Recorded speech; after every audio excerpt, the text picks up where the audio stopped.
Hello friends, you're watching The Night Watchman, where every day you'll hear a brand new horror story that will send chills down your spine. But to keep bringing you these terrifying tales, we need your love and support. So don't forget to like, comment, and subscribe. Now let's begin the story. I was 19 when I took the night shift at the McDonald's off exit 9, just outside the small town of Brookfield, Ohio.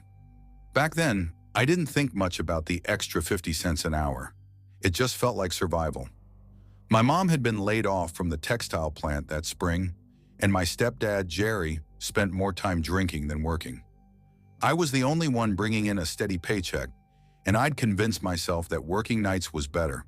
Quiet, fewer customers, less chaos. I was wrong. My name's Isabella Izzy Morales, and this happened the summer before I left for community college.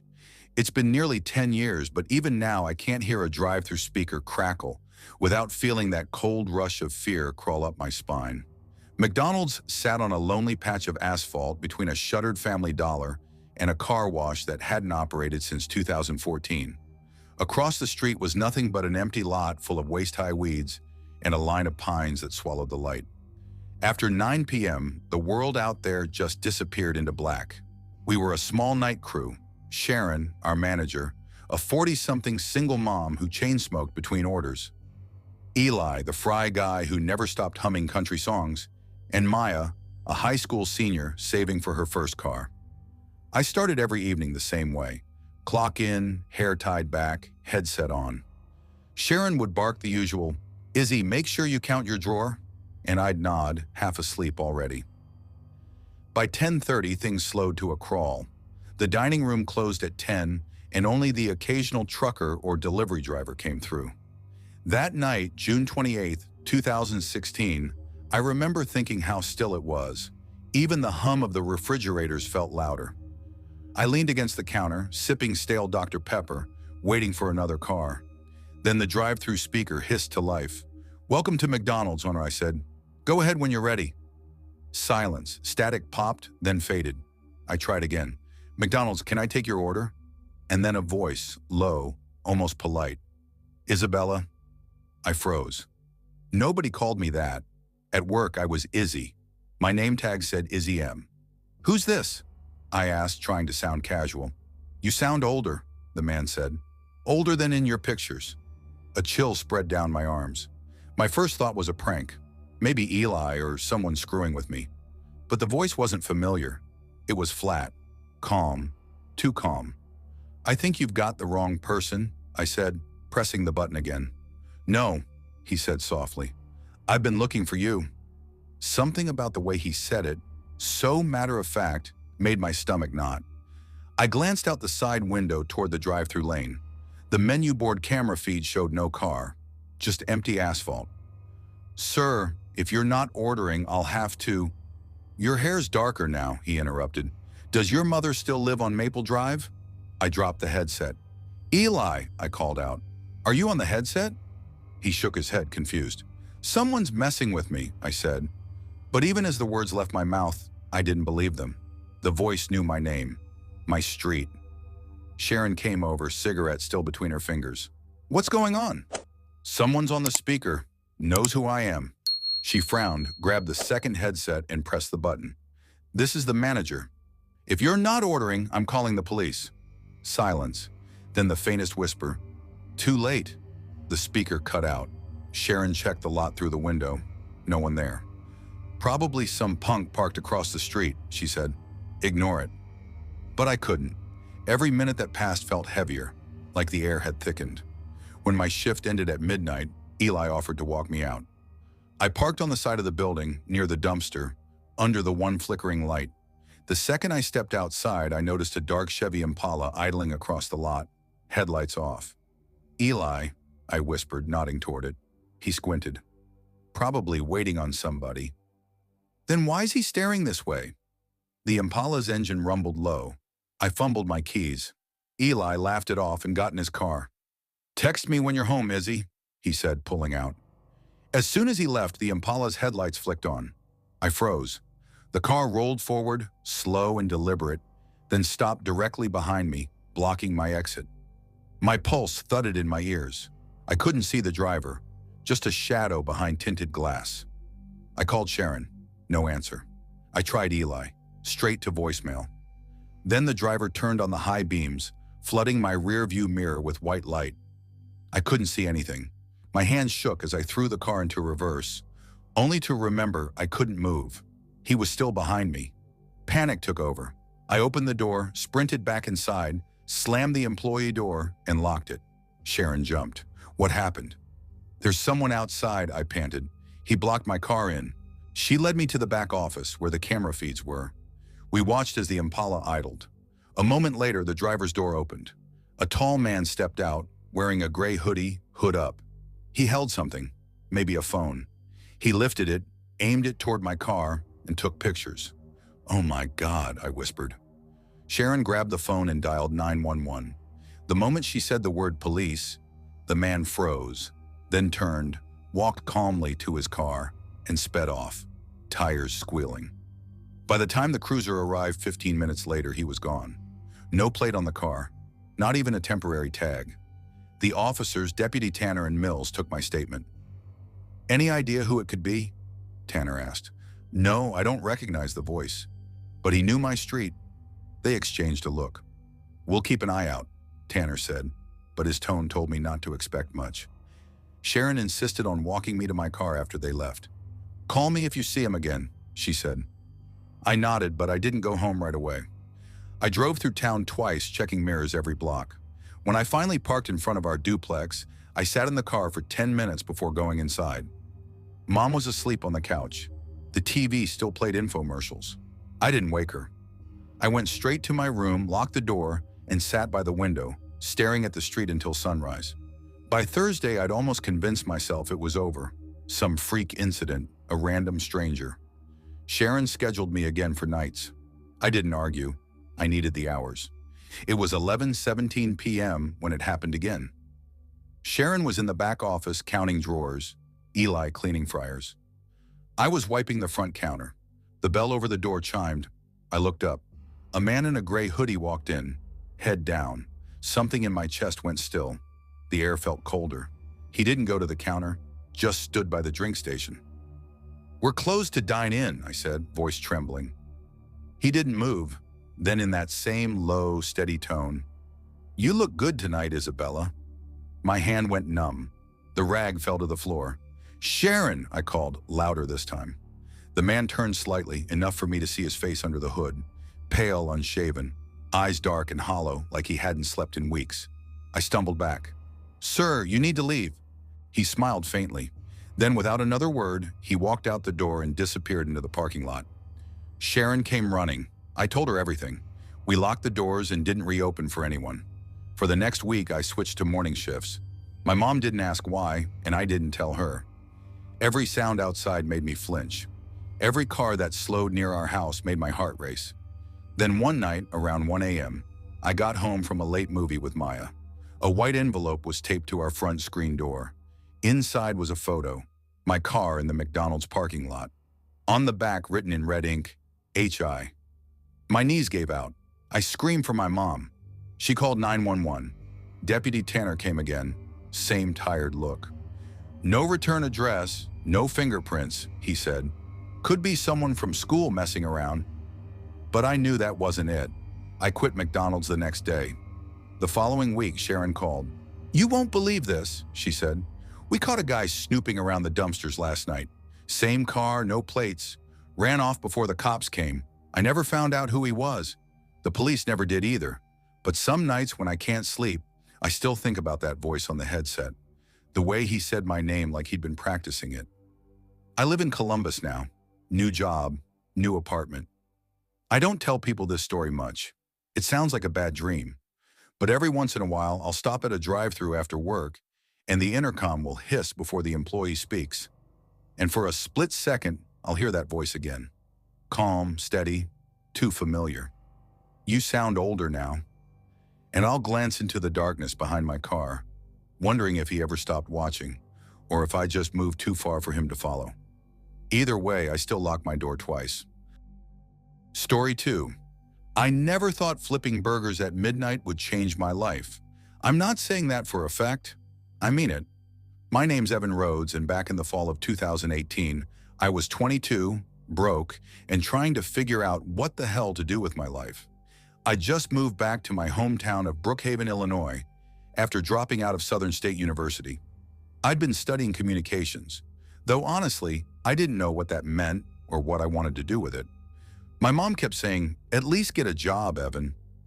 Something steady turned out to be the night shift at the McDonald's off Highway 61, about 5 miles outside of town.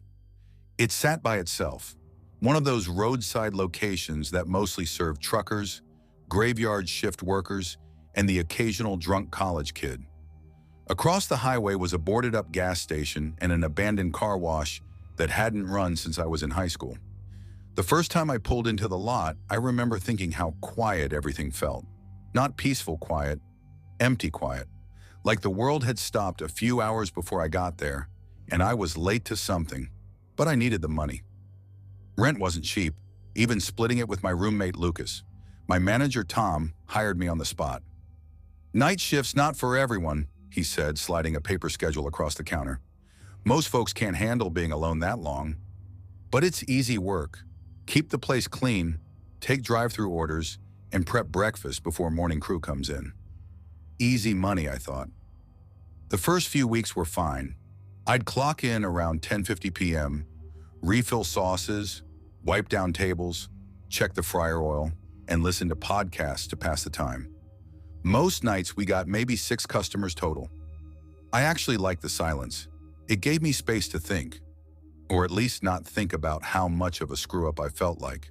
Tom would leave around 11, always saying the same thing before walking out the door. "Lock the side door. Don't open it for anyone unless you see their car on camera." I didn't ask why. Small-town paranoia, I figured. Then one night, right before Halloween, something strange happened. It was about 2:38 a.m. I was sitting in the back office scrolling through my phone when the drive-through headset crackled. "Dash low? Hello?" The voice was male, faint, like it was coming through static. I put the headset on. Hi. Welcome to McDonald's. What can I get started for you tonight?" A pause, then slowly. "Can I get 1 Whopper?" I laughed under my breath. "Sorry, man. You've got the wrong place. That's Burger King." The voice didn't answer right away. Then came this wet, guttural laugh, the kind that sounds like someone trying to force air through a throat full of phlegm. "Then make me one." "Excuse me, make me one." "A Whopper." "Sir, we don't." "Make me one." The headset went silent. I blinked, confused, half expecting to see a prankster in a car. I switched over to the drive-through camera feed. There was no car, just a man standing by the menu board. At first I thought he was wearing some kind of costume, a clown outfit, old and dirty. The fabric looked gray where it should have been white, the ruffles limp, the red pom-poms down the front faded to brown. His face was painted white, but the makeup looked cracked, like dried plaster. There was no smile, no red nose, just 2 black circles over his eyes. I froze. He tilted his head almost curiously, then raised one gloved hand and waved. "Sir," I said, my voice shaking, "you need to leave the drive-through." "This is private property." He didn't move, didn't speak, just stared at the camera. Then suddenly, he was gone. I replayed the feed 3 times. He hadn't walked away. He just vanished. I called Tom that morning and told him what happened. He laughed it off. "Probably some drunk dressed up early for Halloween," he said. "Relax, Evan. The night does weird things to your head." Maybe he was right, but I couldn't shake the way that clown had looked at the camera. Not angry, not even playful. Just watching. A few nights later, it happened again. It was a Friday, technically Saturday morning. Around 3:10 a.m., I was wiping down the soda fountain when I heard something tap against the drive-through glass. Tap, tap, tap. I turned. He was there. The clown stood right outside the window, his face pressed so close to the glass I could see the lines of his cracked paint. His eyes were wide and red around the rims, like he hadn't slept in weeks. Blood ran from the top of his scalp, staining the white makeup in thin rivulets. He opened his mouth, just barely, and whispered, "If you don't make me a Big Mac, I'll make you into one." My hands shook so hard I dropped the towel. "Get out!" I shouted. "I'm calling the cops!" He didn't move, didn't blink, just stood there, breathing against the glass, fogging it up. Then he was gone. Again, darting behind the building so fast I barely saw him move. 2 minutes later, a car rolled into the drive-thru, headlights bright. I nearly cried from relief. It was a trucker. I took his order like nothing happened, my voice trembling so bad he asked if I was sick. When Tom came in to open at 5:30, I told him again. He chuckled. "Man, you've got an imagination. Maybe lay off those late-night horror podcasts, yeah?" But then I noticed something that turned my stomach. As he adjusted his cap, I saw a small, fresh cut right above his eyebrow, a thin trickle of dried blood. I didn't say a word. I told myself I'd quit. But when you're broke and owe your mom money, quitting doesn't come easy. So I went in again the next Friday. This time I brought pepper spray, and I asked my friend Lucas to text me every 30 minutes just to make sure I was okay. I checked the cameras obsessively. Nothing unusual.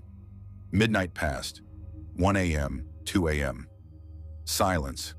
Then at 2:41 a.m., the feed for the lobby flickered, just static. When it came back on, I froze. The screen showed the front counter and me standing there. Only I wasn't. I was in the office watching the monitor. The me on the camera turned slowly toward the drive-thru window. My stomach dropped. It raised a hand and waved. "Lucas," I whispered into my phone. "Something's wrong. I think someone's inside." I grabbed the pepper spray and ran to the counter. The lobby was empty. Chairs stacked, lights humming, nothing out of place. But when I looked back at the monitor, my reflection, or whatever it was still there, still waving. Then I heard it. A whisper right behind me. "I don't work alone anymore." The fryer beeped 3 times. The soda machine hissed. Every light in the store flickered at once. The drive-thru headset, in which I'd left on the counter, crackled to life. "Order ready," it said in that chipper, automated tone. "Clown meat." "Extra fries," I ran. I didn't grab my bag, didn't clock out. I sprinted barefoot across the lot to the 24-hour gas station across the road, shaking so bad I could barely speak. The cashier, a girl named Haley, looked terrified when I stumbled in. "Evan, are you okay?" "You look." "Don't," I gasped. "Don't go outside. Please." She locked the door without asking. We stayed there till sunrise. Tom texted me the next morning. "You left the back door unlocked. You're lucky I don't fire you." I never responded. I never went back. They hired a new night guy a few weeks later. Kid named Ryan, I think. Didn't know him well, but I ran into Haley at the grocery store a couple months later. She told me he'd quit after 1 week. No call, no message. Just stopped showing up. That McDonald's still runs 24 hours. You can see it from the highway if you're driving through Brookhaven. The light above the drive-thru still flickers like it's struggling to stay alive. Sometimes late at night, when I drive past on my way home from work, I glance at the window, and every time I see 2 people in there. One behind the counter, and one standing just outside the glass, a shape in gray ruffles, still watching. Story 3. I never thought a fast food job would change my life, let alone ruin parts of it. But that's how most things go. You don't see the danger until you're already standing in it. Back in 2020, right after I graduated high school, I didn't have the luxury of choice. College wasn't a maybe. It was a miracle I'd barely managed by taking 2 loans and signing up for classes at Redwood Community College. My mom had been sick for months, some autoimmune thing the doctors kept tossing medical jargon at us about, but all I knew was that she couldn't work. My dad had left years earlier. That left me. So when a night shift position opened at the McDonald's on Wexler Road in Redwood Springs, Ohio, I took it instantly. The extra $1 for overnight pay felt like a lifeline. People always imagined McDonald's as chaotic, greasy, loud, but nights were different. Nights were still, in a way that felt unnatural. The store sat in a half-dead plaza between an abandoned pharmacy and a boarded-up tanning salon. Behind it, a strip of trees stood tall and crooked, stretching out toward a drainage creek. Old employees used to joke that the woods were louder at night than the dining room. I believed them. I worked the overnight shift with one other person, Harold, the closing cook. He was 24, smoked too much, and constantly wore a faded Metallica shirt under his apron. He was quiet but decent. He showed me everything on my first day: how to reset the fryer, how to calibrate the coffee machine, which freezer boxes you had to shoulder check to close properly. "Don't freak out if you hear the freezer latch," he'd said. "It sticks sometimes, and sometimes it unlatches on its own. This building's old." I thought it was a joke, but he didn't laugh. My first month wasn't terrible. I was exhausted, sure, but the routine was manageable. Midnight rush usually meant a couple truckers, a nurse or two, and the occasional drunk who demanded hotcakes at 1 a.m. Even then, nothing ever felt dangerous, only uneasy. The hallway light between the dry storage and the bathrooms flickered constantly. No electrician ever fixed it, not even after 3 incident reports. The back prep sink sometimes turned on by itself, and the lobby speakers, old square ones from the 90s, occasionally crackled like someone was whispering through them. One night, Harold told me the building used to be the headquarters for an accounting firm back in the 80s. "Workers said the manager kept a gun in his desk," he muttered while scraping the grill. "Rumor was he planned to shoot the whole office before shooting himself. They fired him before he did anything, but apparently he didn't take it well." I hoped it was one of his weird jokes, but again, he didn't laugh. Still, nothing happened personally to me, not until November 6th, 2024, the night that changed everything. It was a Thursday. I remember because I had a psychology quiz the next morning, and my brain was fried from flipping flashcards between taking orders. I was already on edge. Lack of sleep does that to you. Harold was supposed to stay until 11 p.m., but around 9:45, his girlfriend called crying, something about her car breaking down on the highway. He apologized, grabbed his backpack, and left in a hurry. "I'll finish the clothes," I told him, waving him off. "Go help her." He looked apologetic. "Lock the side door," he said. "You hear anything weird, don't check it alone, okay?" I rolled my eyes thinking he was teasing, but he wasn't smiling. By 10:30, the place was dead. No cars, no customers, not even a DoorDash order. The store felt hollow.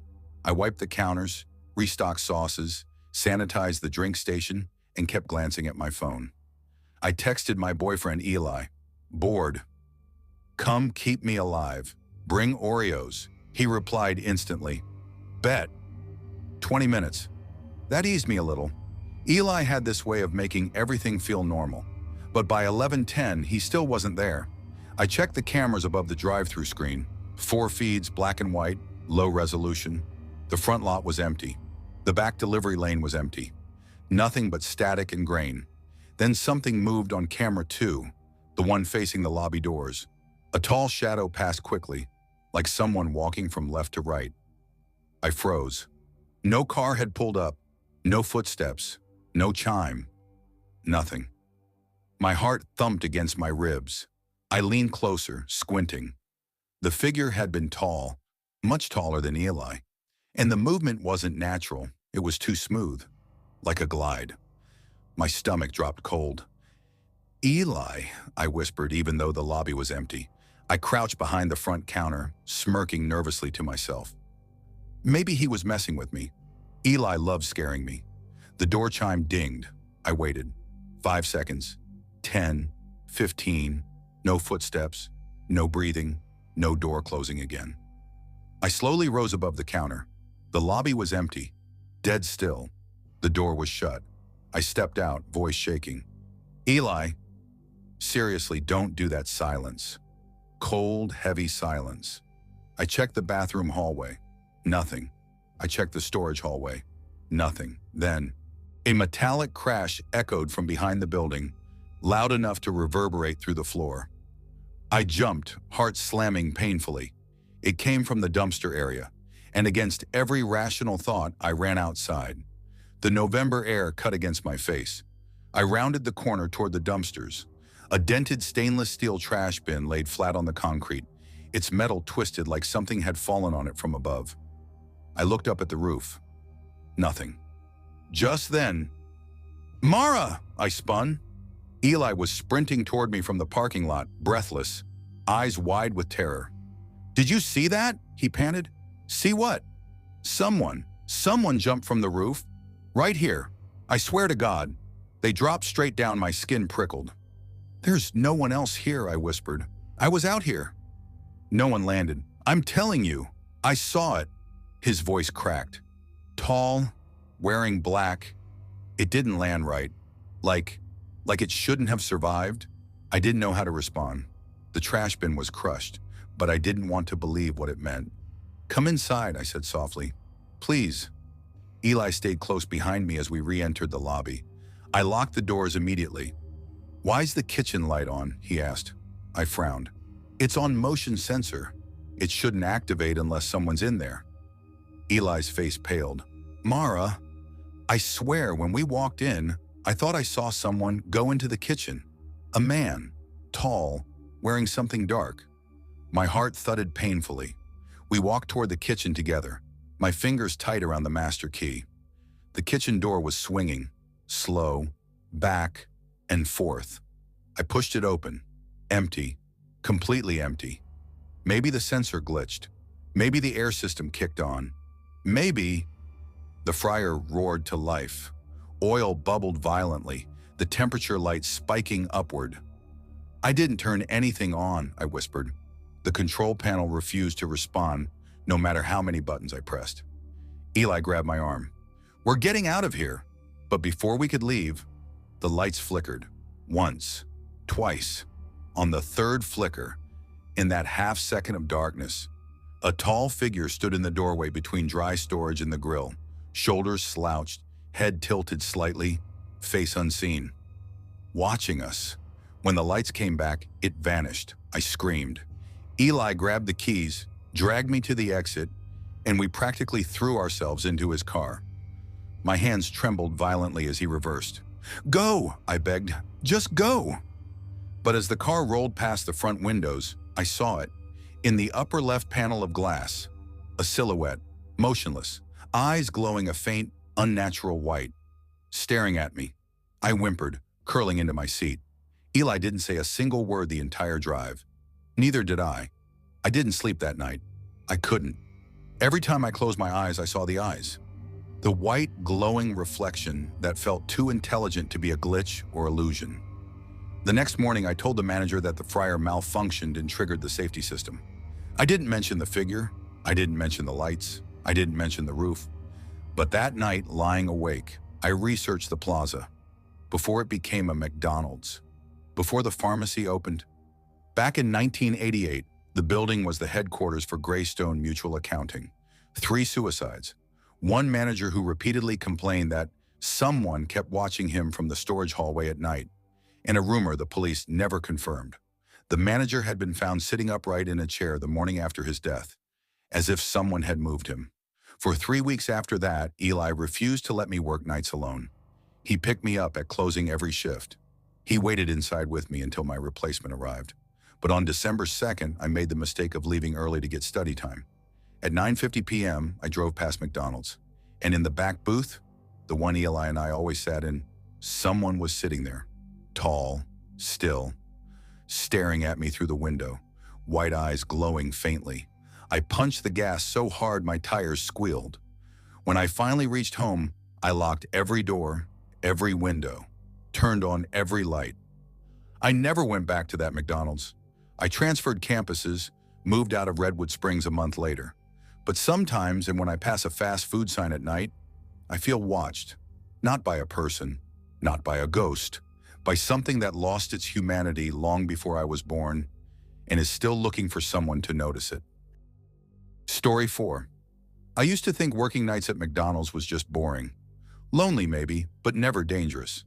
I'd clock in, throw on my visor, smell like fries by midnight, and go home with grease on my arms and exhaustion in my bones.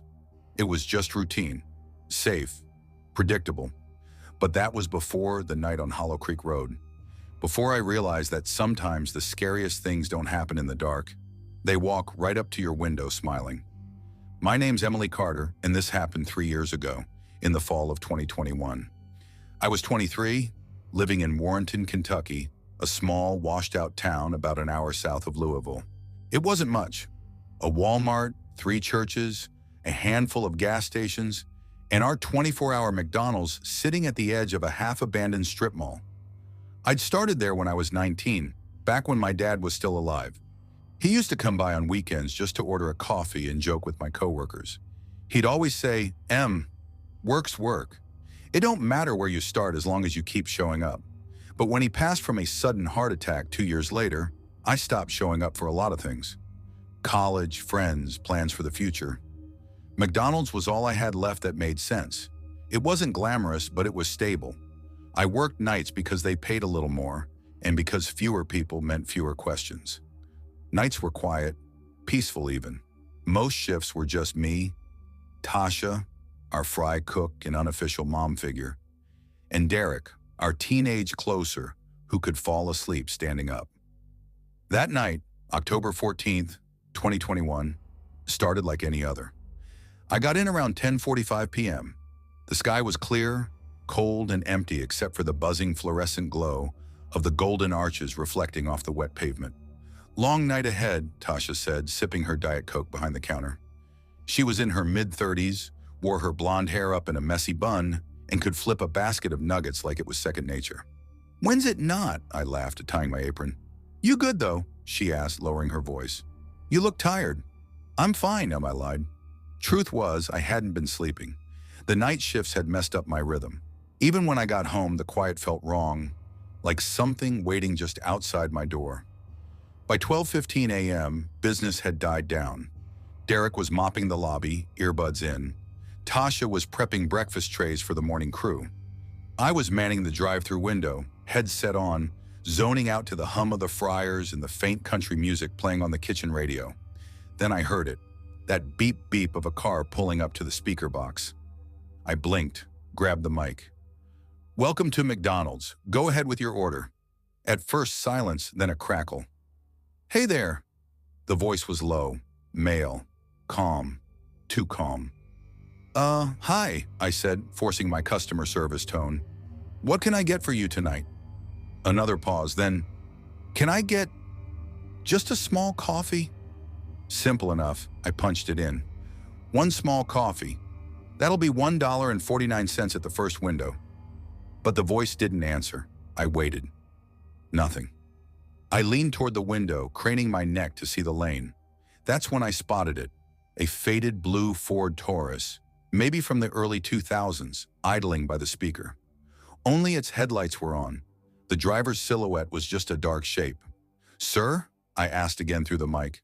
"First window, please." The car didn't move. I frowned, waiting another 5 seconds before shrugging it off. Maybe the speaker glitched. It happened.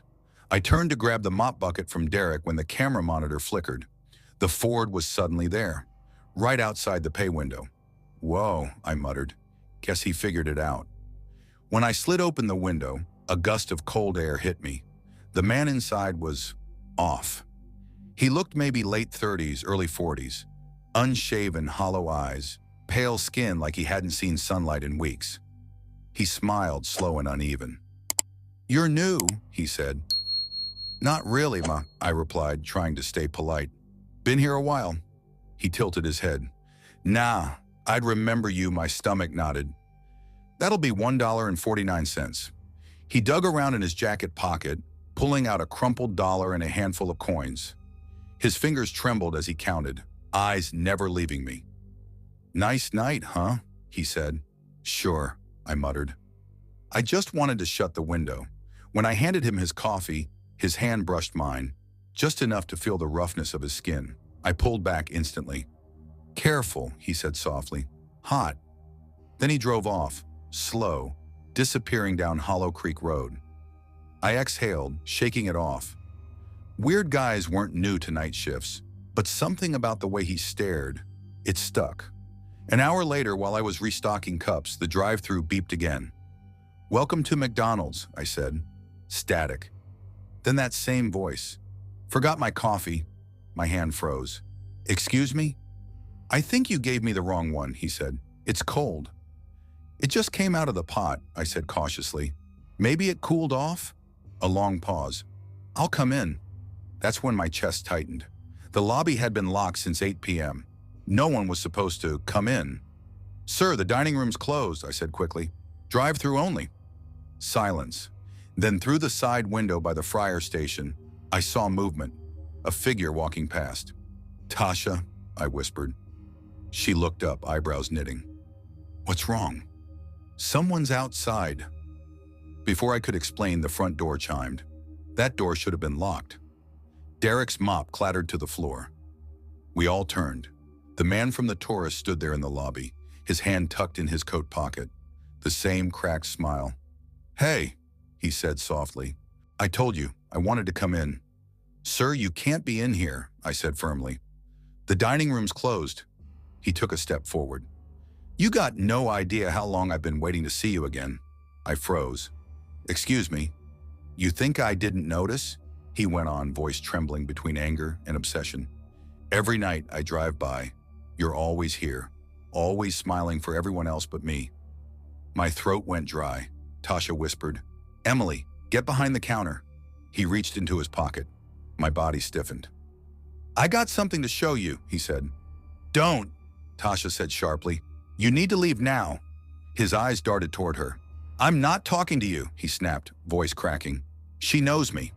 No, I don't, I said quickly. I don't know you. He stepped closer. The smell hit me, sweat, stale cigarettes, and gasoline. I'm sorry, I said, trying to calm him. Please, you need to go. We can call the police. At that, he twitched. Police? He laughed, a broken, dry sound. You think they'll help you? Then he pulled his hand out of his jacket. I screamed. It wasn't a gun, but a rusted kitchen knife, the kind with a serrated edge. He held it low, like he'd done this before. Derek bolted toward the stockroom. Tasha grabbed a fryer basket like a weapon. I stumbled back toward the kitchen door, heart hammering so hard I thought I'd black out. He advanced. You hurt me, he muttered. You ignored me. You laughed. I didn't laugh, I said, tears burning my eyes. I swear I didn't. Liar! He lunged forward, and Tasha swung the fryer basket, oil dripping. It hit his arm. He screamed, dropping the knife. And I didn't think. I just grabbed the emergency alarm behind the register and slammed my fist against it. The siren echoed through the building. He panicked, clutching his arm, and bolted toward the lobby door. But it didn't open. Locked. He turned, wild eyes flashing, and smashed his elbow through the glass. Emily, run! Tasha yelled. I sprinted for the back door, grabbing Derek on the way. The three of us tore through the alley, barefoot on the cold pavement. We hid behind the dumpster until the red-blue lights flooded the parking lot. By the time the cops arrived, he was gone. All they found was his knife, his spilled coffee cup, and a smear of blood on the counter where Tasha hit him.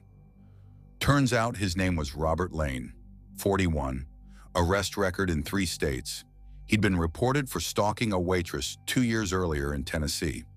A month after our incident, they found his car abandoned off Route 5. Doors open, engine still running. No sign of him. I quit McDonald's the next day. I couldn't even drive past the place without shaking. Corporate offered therapy, but no one ever really followed up. Tasha transferred to another store. Derek moved away for college. Sometimes late at night, when I can't sleep, I still hear that headset crackle. That low voice saying, "Hey there." And every time I pass a McDonald's, the smell hits me. The grease, the coffee, the fryer oil. And I remember how close I came to dying under those golden arches. I survived, but something about me stayed there that night, behind the counter, trapped in that moment when he said he'd been waiting for me. And maybe, somewhere out there, he still is. Story 5. I never planned on working at McDonald's past the summer. It was supposed to be temporary, just something to keep the lights on while I figured out what to do with my life after dropping out of college. But 3 months turned into a year, and by the time fall came around, I was still there, wearing the same red polo, smelling like fries and counting down the hours until sunrise. My name's Kara Mitchell. I'm 24, and I work the closing shift at the McDonald's in Millhaven, Ohio, a town that feels like it's holding its breath, waiting for something that's never coming back. We're on the edge of the county line, where the highway turns into two-lane roads and pine woods creep right up to the curb. Most nights after midnight, it's just us in the fog. I live with my mom still. She's a nurse, works day shifts at the local clinic. My dad left when I was 17, said he couldn't handle the bills, the fights, or the slow decay of this town. So I stayed. College didn't work out, bills piled up, and McDonald's became routine. Safe in a weird, soul-sucking way. At least it used to feel safe. That night, Thursday, October 27th, was like any other. Cold, quiet, and heavy with fog that blanketed the parking lot so thick you could barely see the edge of the tree line behind the dumpsters. I was closing with Ethan, one of those guys who always looked half asleep but somehow worked harder than everyone else. We weren't close, but he was steady. You could trust him to show up and not make things weird. It was 12:41 a.m. We just cleaned up the dining area and were restocking napkins and sauces. The fryers hummed, the ice machine rattled every few minutes, and the fluorescent lights buzzed overhead in that constant, low drone. That becomes white noise after a while. Ethan was in the back counting nuggets when I looked out toward the drive-thru window. The fog made it hard to see past the glowing menu boards, but for just a second, I thought I saw movement near the tree line. Something tall and thin stepping out of the woods, standing just beyond the light. At first, I thought it was a trick of the fog, my eyes playing games with the reflection in the glass. But then, it didn't move. It was standing still. I took a step closer to the window. My heart started tapping faster, not fear exactly, just that weird instinct that something's off. I squinted, trying to make out a face, but there wasn't one. Just a shape. Maybe someone in a hoodie, or maybe just the fog thickening into human form. "Ethan," I called softly, not wanting to sound paranoid. "You see that?" He came up beside me, rubbing his hands on a towel. "See what?" "Out there," I said, pointing toward the trees. "Near the fence." He leaned in, frowning. "I don't see anything." I turned back, and it was gone. He gave me a look, the kind that says, "You've been here too long tonight. You should take 5, he said, half joking. "Get some air." "Yeah, outside where the monster's waiting," I muttered, trying to laugh it off. But the unease didn't fade. Even after I sat in the break room, my hands wouldn't stop shaking. At 2:17 a.m., the last order came through. A pickup truck, mud-caked and loud, the kind you could hear before you saw. A man ordered 2 black coffees and a 10-piece nugget. Nothing weird. He paid cash and left. Ethan started cleaning the grill while I mopped the lobby. It was quiet again. Too quiet. That kind of quiet that makes every sound feel sharp. The mop bucket wheels squeaked across the tile, and just as I dipped the mop back into the water, I heard it. Tap, tap, tap. Soft, deliberate. It came from the window near the play area, the one that faced the woods. I froze. The sound came again. 3 slow taps like knuckles against glass. "Ethan?" I called, voice cracking. "You in the back?" "Yeah," he shouted over the clatter of dishes. I set the mop aside and crept toward the window. My reflection stared back at me, pale and tense. Beyond that, nothing but fog. Then movement. Something brushed past the glass. A faint smear like the drag of fingers leaving condensation behind. My throat tightened. I backed up fast, nearly slipping on the wet floor. "Ethan!" He came out holding a wet rag, annoyed. "What's—" He stopped when he saw my face. "There's someone out there," I said, trembling. "I heard them tapping." I saw something. Ethan looked toward the glass, but again there was nothing. He walked up to it, pressed his face close, then shrugged. Probably some drunk cutting through the woods. You know how people wander over from the bar, but I knew what I'd seen. It wasn't stumbling or wandering, it was watching. We decided to finish up early. I closed the registers, he wiped the counters, and by 3 a.m., we were ready to leave. Outside, the air was heavy with mist. The lot lights buzzed overhead, flickering like they were losing power. Our cars were the only ones there. His old Honda, my beat-up Ford Focus, both coated with a thin sheen of dew. The woods behind the dumpster looked darker than usual, like the fog was thicker there than anywhere else. "You want me to walk you to your car?" Ethan asked. "Please." We stepped out together. The air smelled like wet asphalt and burnt oil. My shoes squeaked with every step. I was halfway to my car when Ethan suddenly grabbed my arm. "Don't move," he whispered. "What?" He pointed toward the tree line. Something was standing there again. It wasn't close this time, maybe 50 feet away, but the outline was clear. A person, tall, thin, arms slightly away from its body, like it didn't quite understand how to hold them. Its head was tilted, watching us. My mouth went dry. "You see it, right?" Ethan nodded, his jaw tightening. "Yeah, I see it." Then slowly, it raised its arm. A wave. I stepped back, panic rising. "Ethan, don't!" But he took one cautious step forward, squinting through the fog. "Hey, you okay out there?" The figure didn't move. Then in one slow, almost graceful motion, it stepped backward into the darkness and disappeared. I wanted to leave. Now. We both rushed to our cars. I unlocked mine, slid inside, locked the doors, and started the engine. Ethan was fumbling with his keys when I heard it. Thump. Something heavy landed on my roof. I screamed. The car shook. Metal creaked. Whatever it was shifted, the roof denting slightly under its weight. "Ethan!" I yelled. He froze beside his car, eyes wide, mouth open. "Get in!" I shouted. He didn't move. His face went pale. Kara, it's on you! Get in!" He dove into his car as I slammed the gas pedal.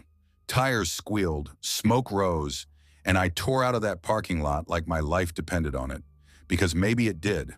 I didn't stop until I reached the BP station 10 miles out of town. I parked under the fluorescent lights and sat there, shaking, trying to catch my breath. Ethan pulled up beside me a few minutes later, his face as white as mine. "What the hell was that?" he whispered. I didn't have an answer. We sat there for nearly half an hour before deciding to drive back the next day to check the security footage. When we did, our manager, Linda, wasn't thrilled about us asking to review the tapes, but she let us. We scrubbed through the footage from 12 a.m. to 3 a.m., frame by frame. There was nothing, no figure, no tapping, no movement in the trees. But then, as we watched the moment I got into my car, Linda paused the footage. "What's that?" she said. In the upper corner of the frame, near the drive-through canopy, something moved, a dark blur perched high, almost blending with the shadows. Linda rewound it, paused again. You couldn't see details, just a long, spindly shape that seemed to crouch, watching. Then in the next frame, it was gone. When we went outside, Ethan stopped dead.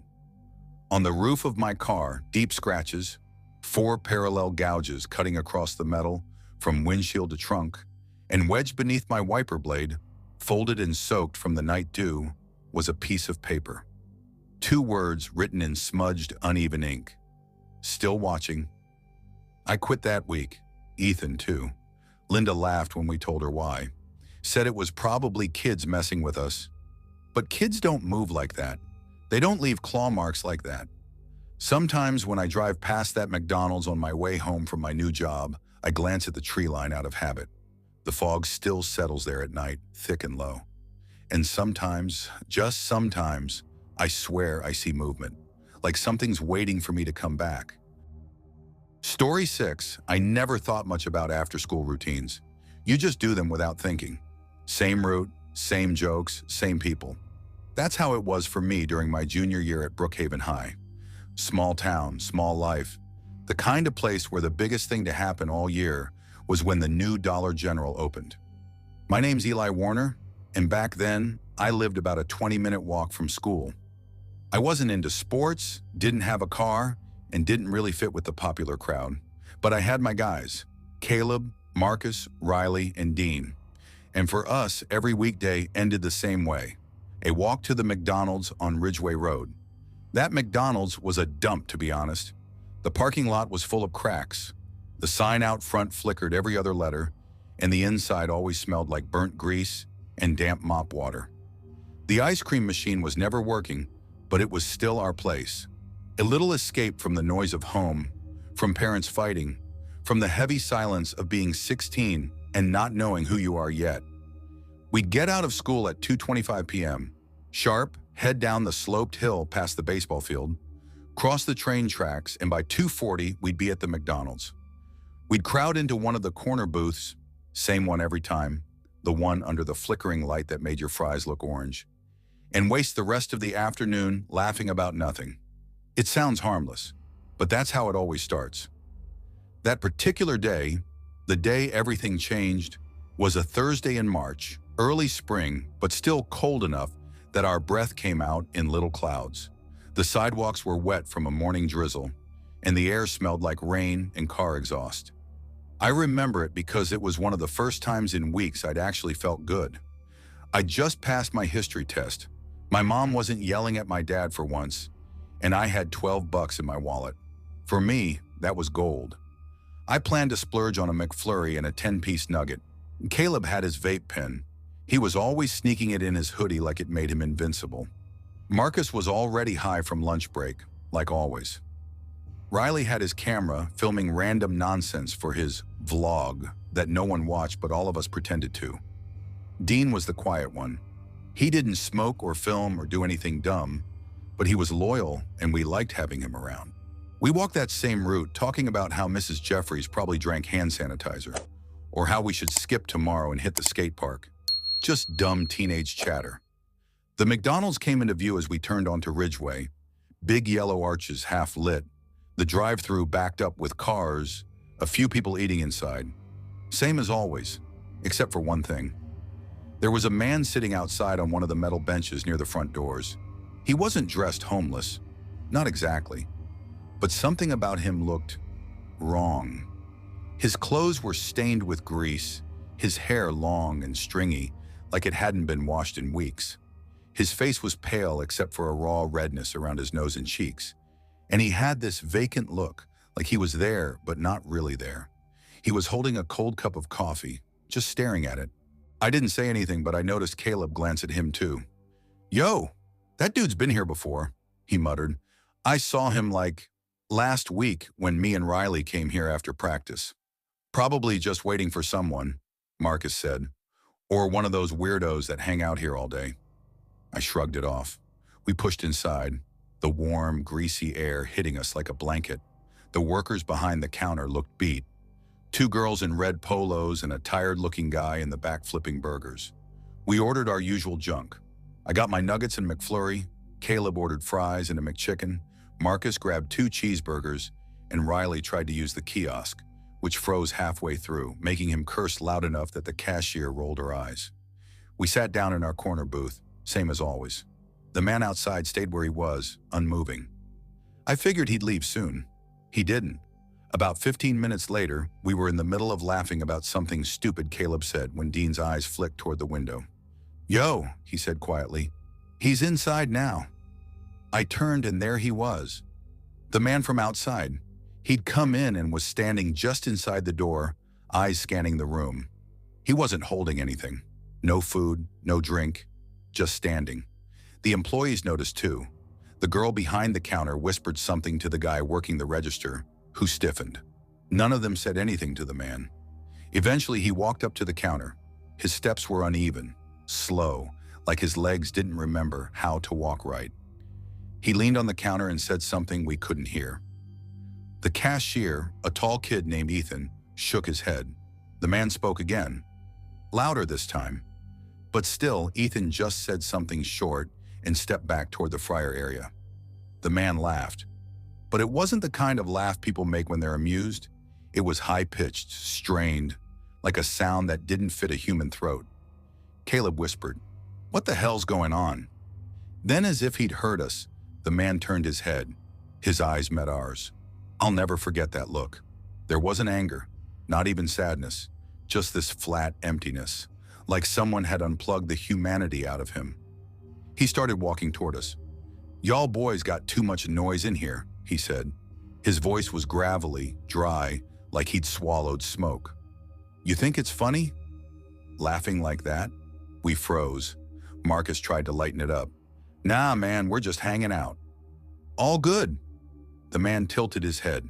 "Hanging out," he repeated, like the words tasted strange to him.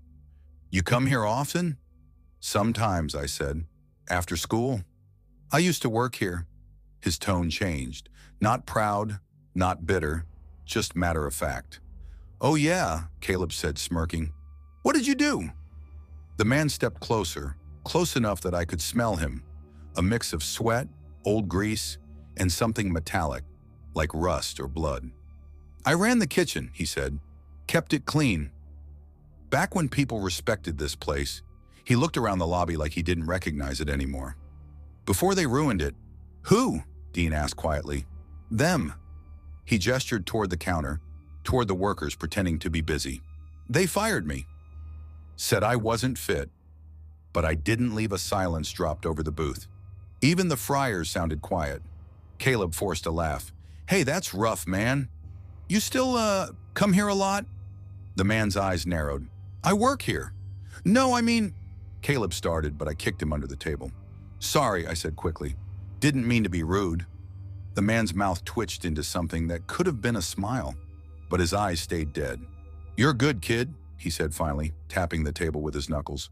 Just don't disrespect the place. Some of us still care about keeping it clean. Then he turned and walked back toward the counter, sat down on one of the stools and stared straight ahead like he was waiting for an order that would never come. We didn't talk for a full minute. Then Marcus whispered, What the actual hell was that? Let's just go, Dean said. Seriously? We grabbed our stuff, tossed our trash, and slipped out. As we left, I looked back through the window. The man was still watching us, not moving, not blinking. That night, I told my mom about it. She wasn't the type to brush things off. She called the McDonald's herself, asked to speak to the manager. The next morning, she told me what they'd said. His name was Terry Holloway. He'd worked there for 5 years. He was fired after several incidents. The last one involved him threatening a customer with a fryer basket after they complained about cold fries. The police had been called, and Terry had been taken to a state facility for psychiatric evaluation. He'd been released after 8 months. Since then, he'd been showing up at random, sitting in the lobby, standing near the counter, insisting he still worked there. They'd called the police multiple times, but unless he directly threatened someone, there wasn't much they could do. I tried to forget about it, but 2 weeks later, something else happened. It was a Friday evening, around 6:30. My mom had sent me to grab dinner. Against my better judgment, I went to that same McDonald's. I told myself Terry probably wasn't there. When I pulled into the lot on my bike, the first thing I noticed was that the front doors were locked. Only the drive-thru was open. Inside, all the lights were dim, except for the kitchen area. A police car was parked off to the side. I didn't go in. I just watched. Through the window, I saw Ethan, the fry cook, talking to an officer. His hands were shaking. The officer wrote something on a clipboard, nodded, and left. When Ethan saw me outside, he came to the door and unlocked it just enough to talk through the crack. Hey man, he said, voice low. You shouldn't be here. We're closing early. What happened? I asked. He glanced around before whispering, That guy, Terry? He came back. We found him in the walk-in freezer, just sitting there, in the dark. Said he was keeping it cold like it should be. I felt my stomach turn. Did he? No one got hurt, but he had a knife, like one of those big kitchen ones. He wasn't using it, just holding it. Said he was making sure the order stayed fresh. Ethan swallowed hard. Cops took him. Again after that, the McDonald's changed their hours. They started locking the doors at 9 p.m., kept a security guard on weekends. For a while, things felt normal again, but every time I passed that building, every time I caught a glimpse of those greasy windows, I half expected to see him sitting there. Sometimes I swore I did, a shadow at the edge of the booth, a reflection in the glass. Once, driving home late from a movie, I thought I saw someone sitting outside under the sign again, holding a cup of coffee. I didn't stop to check.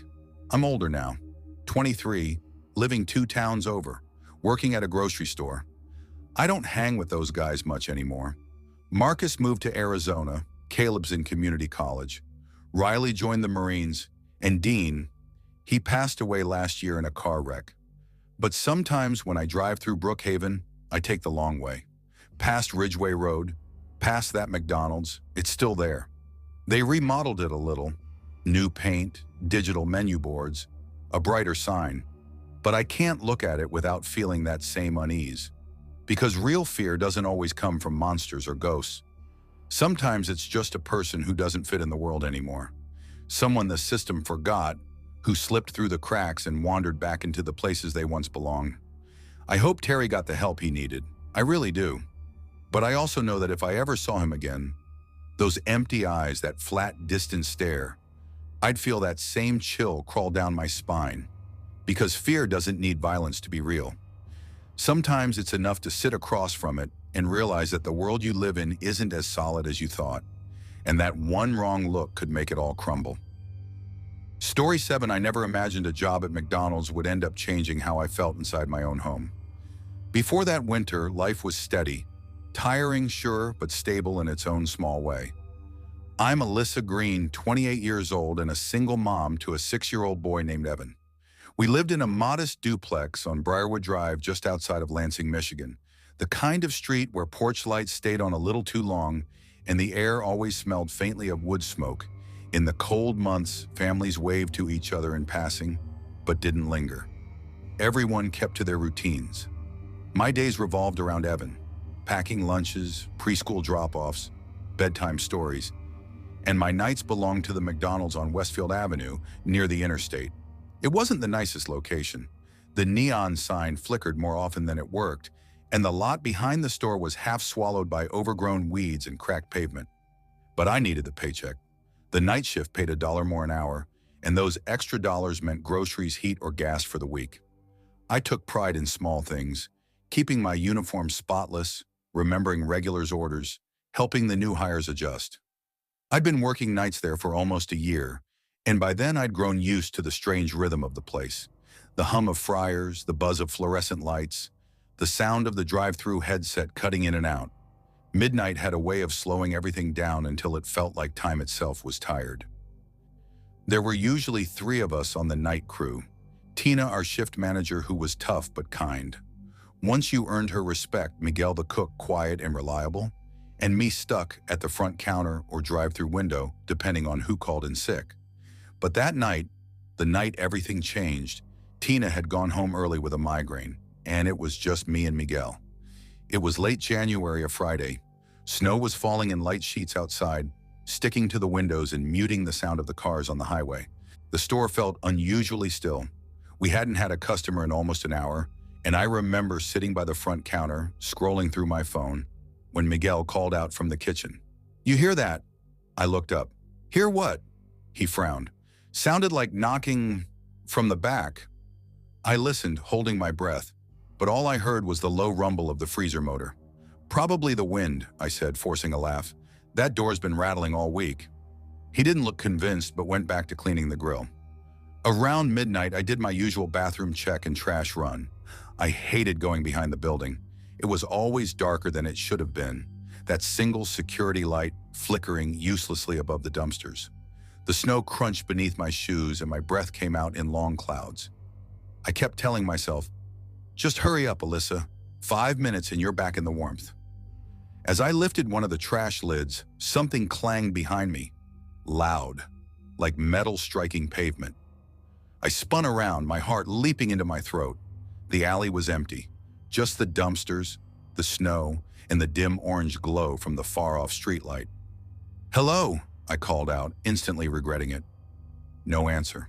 I hurried back inside, dragging the empty bin behind me. My hands were shaking, though I tried to laugh it off when Miguel glanced up. "Everything okay?" he asked. "Yeah, just slipped, that's all."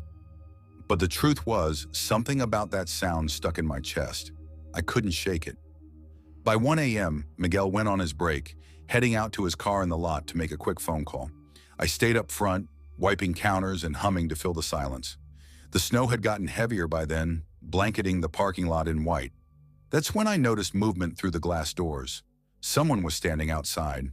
At first, I thought it was just a late-night customer. The figure was tall, wearing a hooded jacket, the face hidden.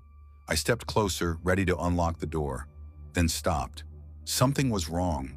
They weren't moving, not coming toward the door, just standing there. For maybe 30 seconds, we just stared at each other through the glass.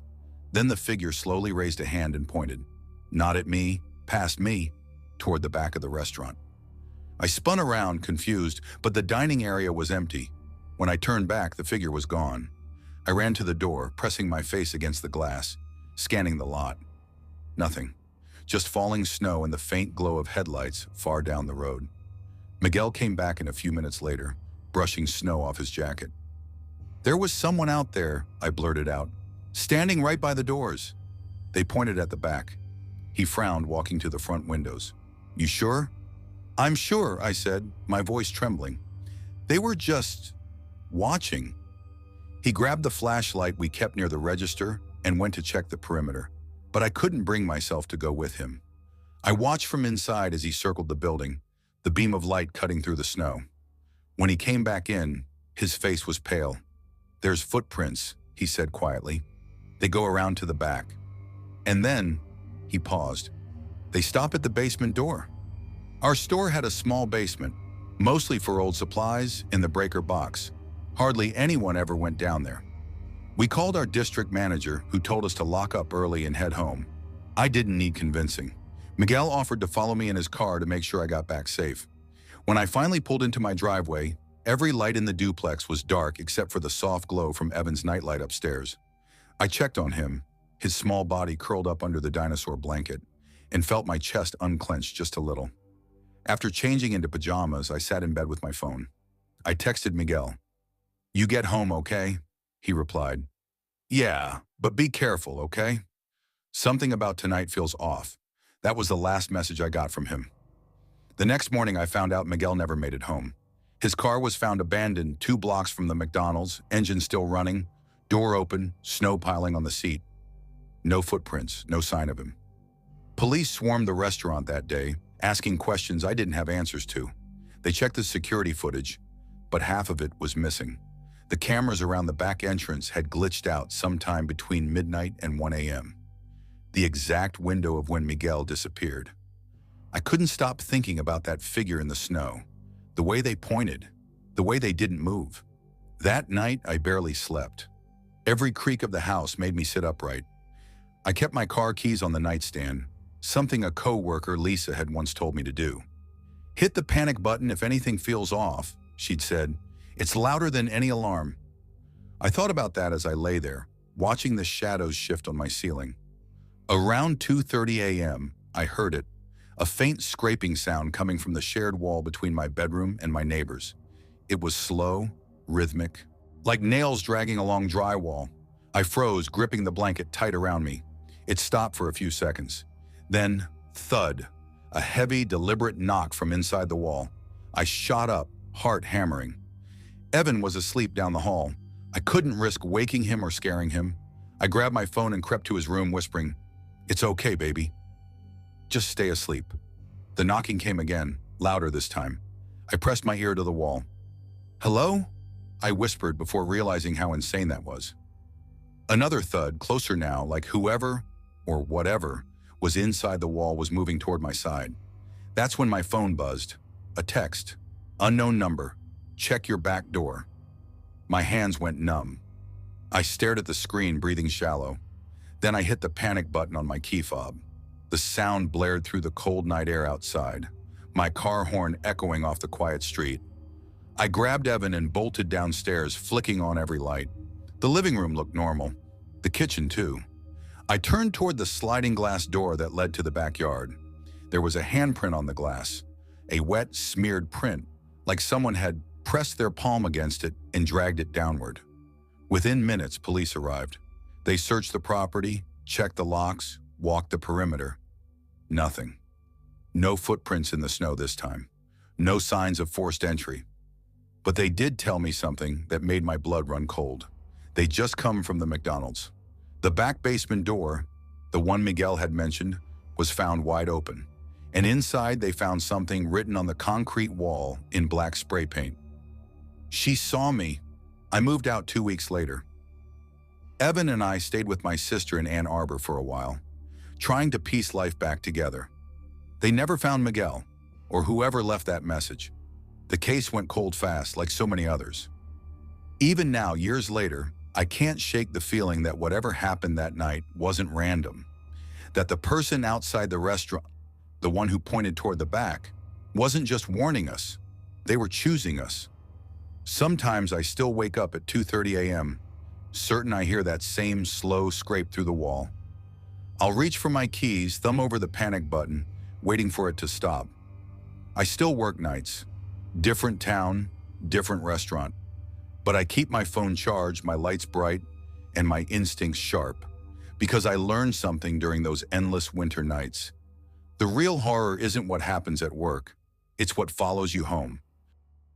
Story 8, I never thought my life would narrow down to a McDonald's parking lot off an interstate exit. But that's where we ended up. Me, my daughter, and everything we owned stuffed into the back of a fading blue Honda Civic that barely ran when the temperature dropped. Life doesn't stop to ask permission before it starts falling apart. It just happens. Before all of this, we were fine. Not perfect, not even comfortable, but fine. My husband, Nate, worked maintenance at a local manufacturing plant in Maple Ridge, a small town about 40 minutes outside of Toledo. He was the kind of man who came home with dirt on his hands and a smile that said, "I did something useful today." I worked part-time at a Dollar General, handling shelves and ringing up the same faces every day. We weren't rich, but we had an apartment, steady dinners, a television, and enough to take our daughter Mia to the park on weekends. Then the layoffs hit. Nate's plant shut down, and the severance barely covered a month of bills. He searched nonstop, warehouse jobs, construction, even landscaping. But the economy here was a ghost town. Rent notices piled up faster than job callbacks, and groceries turned from a weekly routine into a constant mental math problem. When the landlord finally taped that 3-day notice to our door, we packed everything we could fit into the car and parked at the rest stop by exit 19. That first night, I sat awake listening to trucks thunder past on the highway and pretended the vibration was just white noise instead of panic. I found work within a week at the McDonald's near the same exit, the only place hiring for overnight shifts. Midnight to 8, the graveyard crew as they called it. It wasn't glamorous, but the paycheck cleared every Friday, and I could grab meals for Mia when food stamps didn't stretch far enough. She was 7, curious, with those big brown eyes that seemed to take in everything, and a voice that could go from soft to sunshine in a second. She loved animals, knew random facts about penguins, raccoons, whales. She'd watch nature documentaries on the tablet we charged at the McDonald's outlet, whispering little, "Did you know, Mom?" facts until she fell asleep. The problem was I couldn't leave her alone at night, not in the car, not at a rest stop. So I started bringing her with me. I'd set up a space in the back storage office, some folded uniforms for padding, a pillow, a fleece blanket with cartoon puppies, and her tablet. I told my manager, Carla, it was temporary. She gave me a long look before saying, "Just make sure corporate doesn't find out. And if she makes a mess, you clean it." Fair enough. The McDonald's itself sat at the corner of a half-dead plaza, one closed liquor store, one vape shop, and a laundromat that looked like it hadn't changed since 1998. The parking lot lights flickered sometimes, leaving the far corners bathed in that kind of shadow that swallows detail. Most nights were slow. A few truckers came in for coffee, some late-night drunks wanted fries, and a couple of high school kids hung around in the lot, laughing too loud.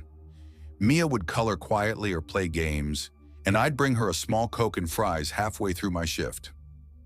Then there was him. Every Thursday and Friday around dinner hours, this guy named Travis came in dressed as Ronald McDonald. The company was doing some regional promotion called Family Fridays. He'd stand by the play area, hand out balloons, and make kids laugh. He was in full costume, red wig, yellow jumpsuit, white face paint. The kids loved him. Parents took photos. Management loved the attention. But I couldn't relax around him. Something about Travis didn't sit right. Not because of the clown thing, that was weird enough, but because of the way he carried it, the way his smile never quite matched his eyes. Pale blue eyes, too light, like they were fading. He didn't blink much, and when he did, it was slow, measured. He was polite, sure, always ma'am and miss, but overly polite, artificial. He'd crouch down to Mia's level, call her sweetheart, and ask questions like, "What's your favorite animal?" What makes you laugh the most? He started bringing her small things, cheap trinkets, stickers, the little plastic toys from Happy Meals. She reminds me of my sister, he said once, voice muffled through his painted grin. You got a sister? I asked. Used to, he replied, still smiling. Something in the way he said used to made my skin crawl. When I told Carla about it, she brushed it off. He's part of corporate's event crew, Mel. They background check those people. He's harmless. Maybe he was, but I'd seen harmless turn dangerous before. So I told Mia to stay away from him. He's not your friend, honey. Be polite, but don't get too close. She nodded, but she didn't listen. That Friday started like any other. Dinner rush slammed at 6:15 sharp. Orders backed up, the fryers hissed, and the headset buzzed nonstop. Travis showed up right on cue. Red wig perfect, white gloves spotless, that same eerie smile plastered on. He spent the first hour making balloon animals. Mia sat nearby, coloring, laughing every now and then. I'd glance at her between customers just to make sure she was okay. It only took 2 seconds. I turned to hand change to a customer. When I looked back, Mia's chair was empty. My stomach dropped. I scanned the play area, nothing. Looked toward the lobby, nothing. My eyes hit the back door. It was cracked open. I didn't think. I ran. The alley behind the store was narrow, lined with dumpsters and puddles of grease runoff. The smell hit me first, rotting food and fryer oil. Then I heard it, a child's sob. Mia, I shouted. Mia, answer me. Then a man's voice, calm, soft, familiar. It's okay, sweetheart. Don't cry. You're fine. Mommy just gets scared sometimes. That voice. I turned the corner. My heart stopped. Travis was kneeling by the dumpster, still in full clown getup. His gloved hands were covered in something dark red. Mia sat in front of him, shaking, her little dress streaked with the same color. He looked up, startled, his mouth half open. It's not... I didn't let him finish. I grabbed a metal tray lid from the ground and swung it with everything I had. It connected with his shoulder, hard. He stumbled back with a grunt, crashing into the dumpster. You sick bastard, I screamed. Don't you touch her. Mama, stop. Mia's voice cracked. She ran toward me, crying. I dropped the lid and grabbed her. Did he hurt you? Tell me right now, baby. She shook her head, sobbing. No. He helped me. I tried to pet it. It bit me and he hit it. What? What bit you? Behind the dumpster, I saw it. A raccoon, mangled, bloodied, one eye clouded over. The metal pole beside it, slick with red. My breath caught. Travis was standing now, cradling his arm, blood smeared across his yellow suit. She screamed, he said, his voice quiet, trembling now. It was on her arm. I didn't think. I just hit it. I froze. The truth hit harder than guilt ever could. Oh my God, I whispered. I thought you... He nodded slowly. I know how it looked. I sank down, clutching Mia tight, her small body trembling against me. My own tears came without warning. I'm sorry. I didn't know. I didn't know, he stared at me, then managed a small, crooked smile. You were scared for her. Anyone would have done the same. The police came. Animal control. Carla. They checked the raccoon. Rabid, they said. Mia got rushed to urgent care, stitches and a rabies shot. Travis left with a bruised shoulder and quiet eyes. By morning, he was gone. Corporate canceled the Family Fridays program. Nobody asked why. Life went on. I picked up extra hours, found a small room at a roadside motel that charged by the week. It wasn't much, but it had a door that locked. Mia started going to a new school closer to town, where the aftercare program kept her until 6. But some nights, when the drive-thru was quiet and the hum of the freezer filled the silence, I'd look at the back door and see it again. The red, the shaking. My mistake. Mia still asked about Travis sometimes. Do you think he's okay? She'd say. He looked sad that night. I didn't know what to tell her. Maybe he was okay. Maybe he wasn't. All I knew was that fear had taken the wheel that night. I'd seen a man in makeup and decided he was the monster. And maybe that's the scariest part. How easy it is to let fear paint the picture for you. Because sometimes the monsters aren't the ones in the makeup. They're the ones behind our eyes, the part of us that sees danger where there isn't any, that strikes first and thinks later. But I still can't shake the feeling that maybe next time I won't act fast enough, that maybe next time I'll wait to be sure, and maybe next time no one will swing the pole in time. The other night, as I was closing up, I caught something in the reflection of the drive-through window. A figure walking across the lot, tall, red and yellow, a wig glinting faintly under the streetlight. When I blinked, he was gone. Maybe it was just the lights. Maybe I'm seeing ghosts of my own guilt. Either way, I turned the lock on that back door, and I haven't opened it since.